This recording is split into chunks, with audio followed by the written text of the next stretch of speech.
असंशयं महाबाहो मनो दुर्निग्रह चलम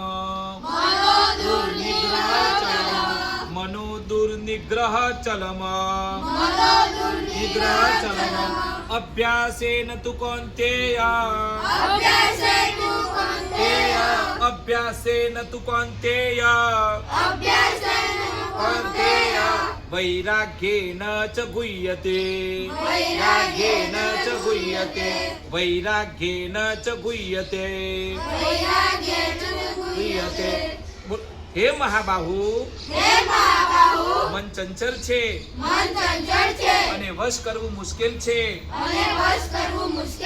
એમાં સંશય નથી પરંતુ હે અર્જુન અભ્યાસ વડે અને વૈરાગ્ય વડે તે વશ કરાય છે